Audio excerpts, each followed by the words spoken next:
Computer বিজ্ঞানী ভালেরি স্পিরিদনভ 10 বছর ধরে দুরারোগ্য অসুখে ভুগছেন।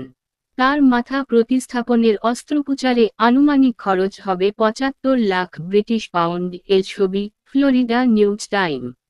বিশ্বের প্রথমবারের মতো মানুষের মাথা প্রতিস্থাপনের পরীক্ষামূলক অস্ত্রোপচার হতে যাচ্ছে। আর এটি করা হবে রাশিয়ার 30 বছর বয়সী ভালেরি স্পিরিদনভের মাথায়। তিনি স্বেচ্ছায় অস্ত্রোপচার করাতে রাজি হয়েছেন।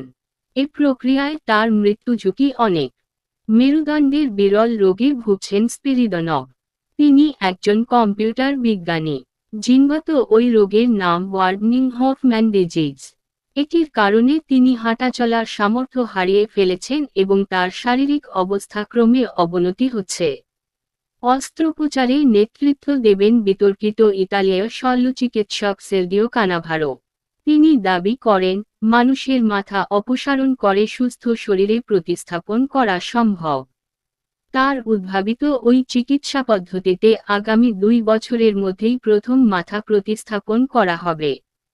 স্পিরিদনভ যুক্তরাজ্যের ডেইলি মিরর পত্রিকাকে বলেন, আমি কি ভয় পাচ্ছি?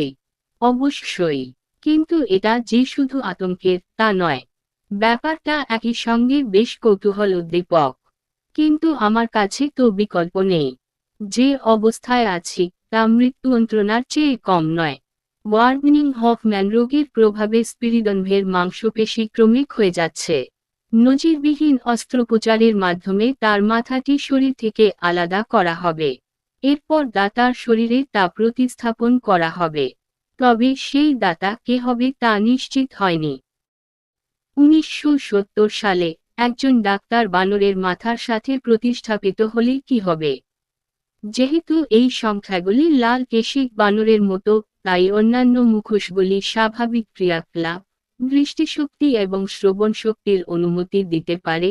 তবে ফুসকুড়ির স্নায়ুগুলি বিচ্ছিন্ন হওয়ার কারণে তারা সঠিকভাবে খেতে পারে না। ডাক্তারের সতর্ক যত্ন সত্ত্বেও তারা অন্যান্য চিড়িয়াখানায় পরীক্ষা নিরীক্ষা করে তাদের মাথা পরিবর্তন করে নতুন মাথার সাথে সংযুক্ত করে এবং তারপর অন্যান্য টিস্যু সঠিকভাবে সমান্তরালভাবে সংযুক্ত করা হয়। ভিডিওটি ভালো লাগলে সাবস্ক্রাইব করবেন এবং একটি লাইক দেবেন।